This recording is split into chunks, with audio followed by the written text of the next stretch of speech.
Hey YouTube, this is my 2018 YZ250 two-stroke, and I'm going to show you how to change the transmission oil on it today. So the first thing is, if you have a skid plate like this is Serby's one, it's kind of a pain. I just pop the back out so it'll drain off the skid plate and I can still get to the bolt, because taking the front off takes forever and you have to pull the pipe on this one. So I just drop this down and then I'll just leave it like that. And the first thing you want to do is you want to fire it up, let it warm up, run it around the yard for a few minutes just to get, the clutch spinning in there and get everything moving, just so the oil is easier to get out. So I'll get back to you once I do that.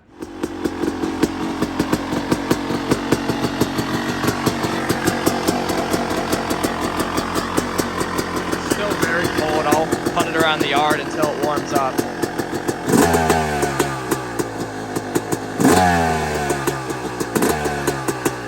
It's only like 16 degrees out right now, so it's gonna take a little bit to warm up. Alrighty, once you got the bike warmed up, there is a 12 millimeter bolt under the engine here, and that drains your transmission. It is just a 12 mil, so I'll sneak in here and I will crack that loose. Okay, so now I pulled the drain bolt out. As you can see, the oil drained. I'll still let it drip out for a little bit. It's all over the skid plate and whatnot. I'll clean it off with brake cleaner. But the main thing is your bolt. I am replacing this one because it started to strip out, and luckily I got it out. You can see the threads are all fucked up, but once you get it out, like once you start noticing nubs wore off, that's when you know you want to replace it. And it is soft aluminum, so cast aluminum or whatever, so that's what you want to do. And don't lose your crush washer. I'm probably going to replace this one because it's been used a few times. But the main thing is don't lose those, and what you want to do is once you drop that out, you want to remove the fill because it'll help it drain a little easier. And I'll just tilt the bike back and forward and backward to get what else is in there. Try to get most of it out. Not all of it will come out, that's normal. And then I'll see in a little bit. And then I'll grab some brake cleaner once it's done draining, and I'll spray up in the bolt hole just a little bit so it dries some of the threads out, because when you torque it down to the spec, you want it to be as dry as possible so the spec reading is correct. Then I also put, here's my new bolt, just because my other one was almost stripped out. And I put the new crush washer on it, and then I'll get it in there, and then I'll show you the torque spec and everything. And the manual calls for, right here, oil tank drain bolt, 17 foot-pounds, and you want to use a 6-point socket with this type of bolt, and it is a 12 mil. So then I'll just torque that down, and I'll show you what's next.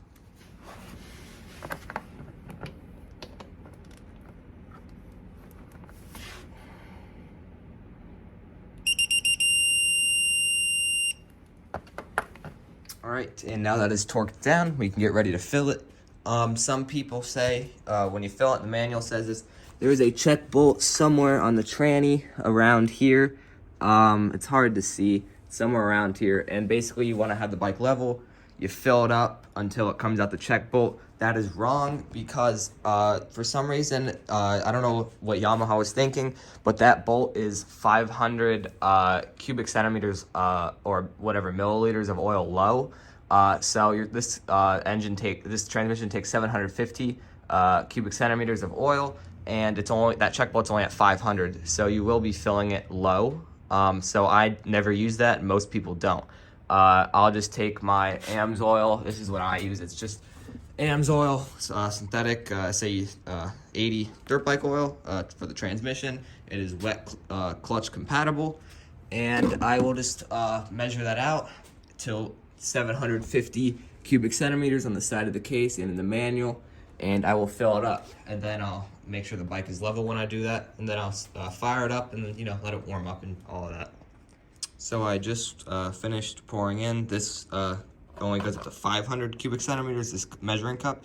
So I put 500, poured it in, then another 250, poured it in. So that is 750 cubic centimeters in total of oil.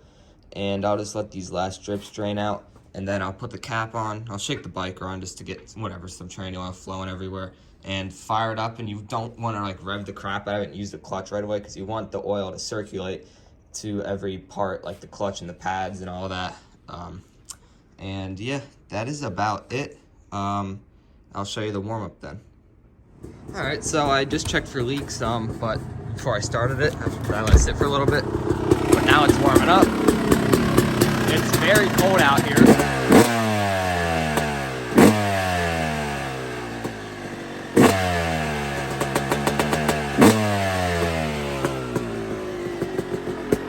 But there are no leaks.